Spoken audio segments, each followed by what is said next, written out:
Hi, thank you for joining me today. I'm going to be talking about sleep and well-being. My name is Dr. Jenny Jedrzejczak. I am a licensed clinical health psychologist over at Amita in Hoffman Estates. I will be focusing on sleep and mental health today. However, it is impossible to separate sleep's enormous impact on mental health without also discussing its impact on just general physical health. So our mental health and physical health are tightly woven together, and that's especially clear with something such as sleep.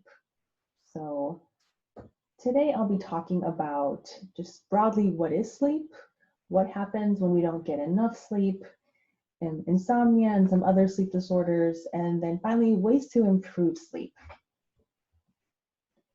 So what happens while we sleep? Well, sleep helps regulate and optimize a lot of different things, but especially hormones. It can help to regulate your metabolism, and especially important right now is immune system functioning. So sleep is really integral to immune system functioning.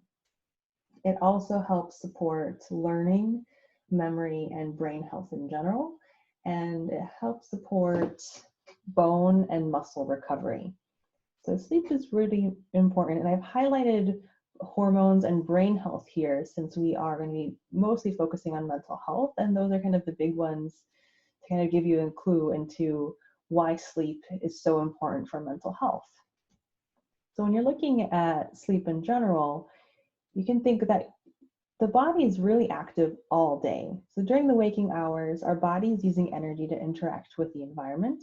But while we're asleep, the body is still using a lot of energy for healing and regenerating different functions, organs, and different processes. So what can happen when we don't get enough sleep? So sleep deprivation can impact nearly all mental health disorders in some meaningful way. And this is just a small list, but here we know that it can induce a manic episode in individuals who have bipolar disorder. It is associated with worsening psychosis and increasing hallucinations, and it can increase and even cause symptoms of depression and anxiety. And so those are ways that lack of sleep can impact mental health disorders that we already know about that if someone has, but it can also just have psychological consequences for everybody. Even if you're completely healthy, there are psychological issues that can happen after you don't get enough sleep. So for example, decreased concentration and reaction time. So this is really important when you think of school, work, and driving. Mistakes tend to happen more often if we're not able to concentrate as well, or our reaction times are slower.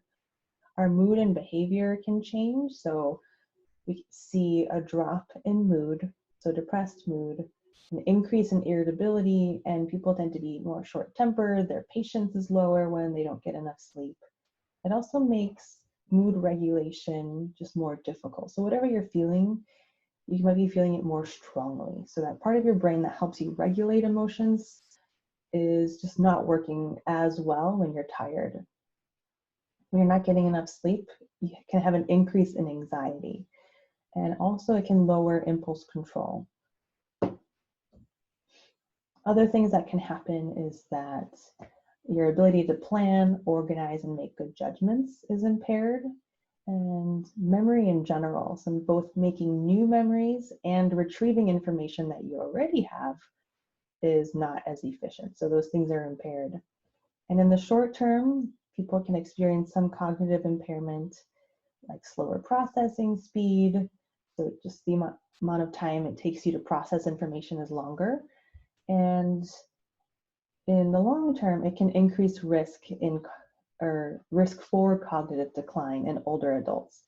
And with more and more lack of sleep, that can lead to disorientation, paranoia, and even in some cases, it can cause hallucinations. And then switching gears to some of the physical consequences that can happen with insufficient sleep. Right off the bat is headaches. So people can experience headaches when they're not sleeping enough or sleeping well, an increase in blood pressure, heart rate, and just an a risk of developing blood vessel disease. And because I mentioned that sleep is important in regulating hormones and metabolism, if you're not getting enough sleep, it can increase your risk for type 2 diabetes. Your risk for heart disease and stroke can increase. And if you have any aches and pains, they can get worse with less sleep. And even if you don't tend to have aches and pains or kind of chronic pain, you might start developing aches and pains when you're not getting enough sleep because you have a lower pain threshold. People tend to gain weight, and obesity is higher in people who are not able to sleep because, once again, hormones here that control appetite and how full you feel when you eat, those have become dysregulated when you don't sleep well. And if you're not sleeping well, it might mean you're also eating in the evenings because you're just up longer, so you're just taking in more calories than you normally would if you were sleeping well. And a big one, especially right now with coronavirus and everyone's concerns about COVID, it's important to know that sleep plays a big role in the immune system. So when you're not sleeping well, you have a weakened immune system. There's an increased risk then of getting illnesses, but then also a slower recovery when you do have an illness.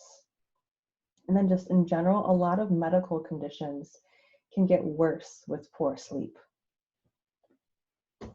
Now that I've talked about what can happen if you don't get enough sleep, a good thing to answer is how much sleep should you be getting?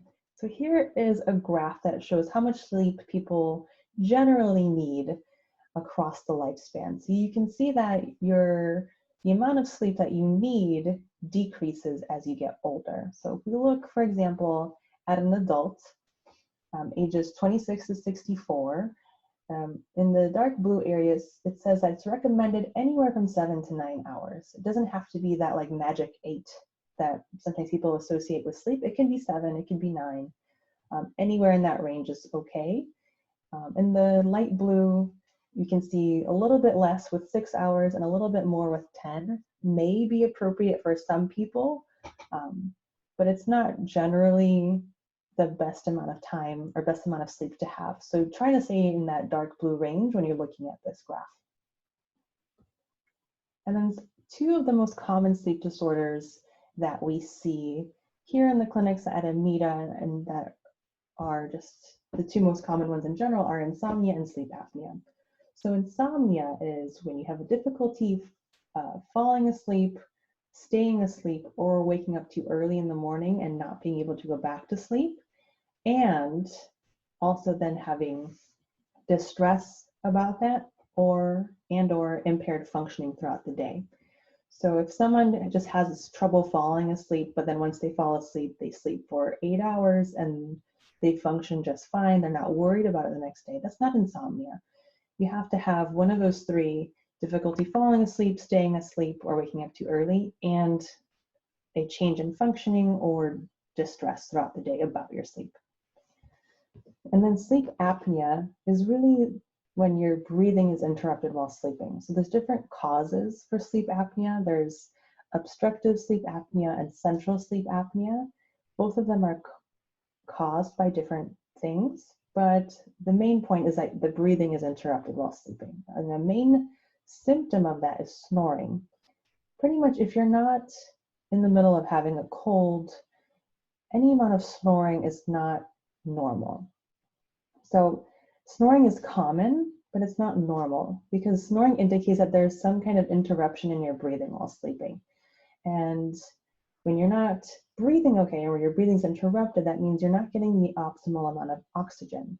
So sleep apnea can be mild, where it doesn't have a lot of consequences, but then it can go to the severe range, where it can have really bad consequences for your organs that all need oxygen. So if you're not getting enough oxygen at night from sleep apnea, you might just be feeling things like daytime sleepiness or early morning headaches or just brain fog, without realizing that you also have these other issues going on of not getting enough oxygen.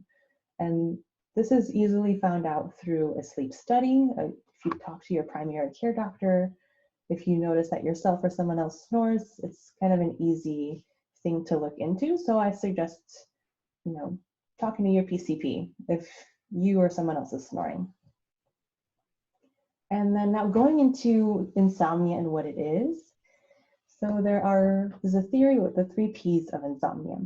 That is predisposing factors, precipitating factors, and perpetuating factors. So precipitating or predisposing factors are these things that are just around all the time. So biological traits, if just people in your family tend to not sleep very well or not sleep soundly, that's a biological trait that will predispose you to possibly having sleep issues.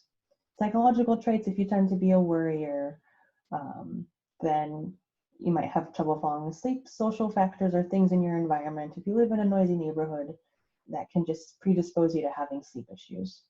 And then precipitating factors, these are things that can come along in life and precipitate or cause a disruption in sleep for the time being. These are things like medical illnesses, a psychiatric illness, or a stressful life event. So everyone right now is going through the stressful life event that is coronavirus. There is a wide range of how it is impacting everyone's life, but it is definitely impacting everyone's life in some way. And oftentimes, sleep is one of the things I'm commonly hearing, that people aren't sleeping as well right now. And that's kind of one of these precipitating factors. And the perpetuating factors, that's one of the things that we can really change and work on, either in treatment or in therapy, or just through making your own changes. And sometimes these come along because they are compensatory, or you're trying to compensate for bad sleep with maybe naps. And while that can help in the short term with functioning, it doesn't help in the long term of being able to sleep the way you used to sleep. So then what are ways of improving sleep? The first one is, of course, addressing medical concerns. So if you have sleep apnea, if you have some kind of medical issue that's making it hard to sleep, trying to figure out if there's a way to address that issue first can help you sleep better. And then there's stimulus control, sleep hygiene, relaxation, and changing any sleep-related thoughts that can be interfering with sleep. These last 4 are all covered in cognitive behavioral therapy for insomnia, CBTI, which I'll talk a little bit about later, but I'll also talk about today. So stimulus control is looking at what is associated with bed and trying to make better routines and associations so you fall asleep easier. So for example, with insomnia and poor sleep, it often leads to stress, frustration, anxiety, wakefulness, and a lot of times if you're having trouble sleeping, all of these emotions and feelings are taking place in bed. You're tossing and turning, and you're stressed, frustrated, restless, wakeful, and then the bed becomes associated with those feelings, associated with that stress, frustration, anxiety. You can compare this to if there's a song that you know, and every time you hear that song, some kind of emotion automatically comes with it. You might not even be wanting to feel that, but just hearing that song will cause you to have that emotion. It's the same thing that happens here. If you're used to having some emotion in bed, frustration, stress, wakefulness, when you keep going to bed with those emotions, even when you get into bed and you weren't feeling that originally, you can start to feel that, and then it becomes difficult to fall asleep. So the idea is to break that association by changing what you do. So if you're not asleep, get out of bed. And then after several days, a week or 2, your body begins to then again associate the bed with relaxation and rapid sleep onset, which is what we want. And then how do we do that is only going to bed when sleepy. And there's a difference between tired and sleepy, and kind of figuring out for yourself what that means. Tired can be physically exhausted, but you're not drowsy. So when you're drowsy and you can fall asleep very quickly, that's when you're sleepy. And then this next part is really important. Leave your bed or bedroom if you can't fall asleep within about 15 or 20 minutes. You don't have to check the clock for this, but just right around, you can kind of guesstimate when is 15 minutes, or when do you start getting frustrated that you're not able to fall asleep. Get out of bed, do something that's not stimulating, do something relaxing or boring to help you get sleepy, and only return to bed when you are sleepy. And then setting a fixed wake-up time 7 days a week, regardless of how much you slept, can be really helpful to reset your sleep drive. So when you wake up in the morning, your sleep drive or the pressure to fall asleep is usually at its lowest. You can't just fall asleep again for another 8 hours. So if you wake up at the same time every day, you'll then start to get tired at the same time every day, as long as you're avoiding naps. So avoiding naps is also really important if you're trying to reset your sleep schedule.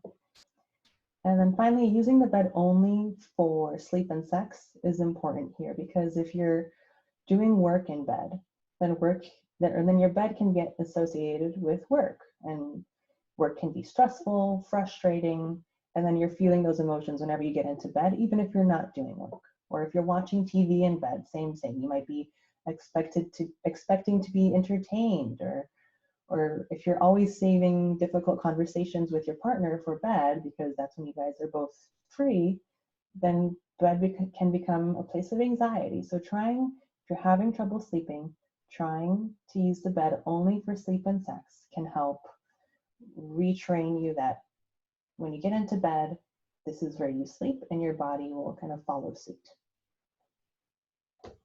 The next part then is looking at healthy sleep habits and sleep hygiene. So sleep hygiene is those things that you can do during the day and right before bed that can help you fall asleep more quickly.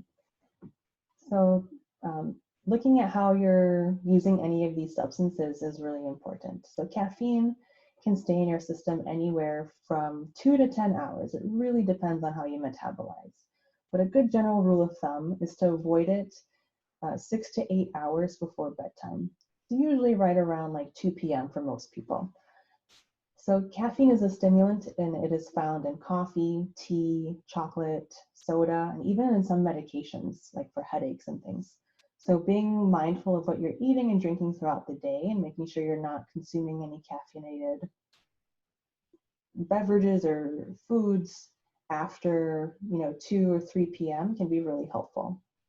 And then also avoiding alcohol after dinner. So even though alcohol can make people sleepy and can help with the onset of sleep, it interrupts the natural sleep pattern. So even though it might help you fall asleep, it's not restful sleep. And then you can wake up feeling unrested. And nicotine is also a stimulant the same way caffeine is. So avoiding nicotine before bedtime and especially during the night.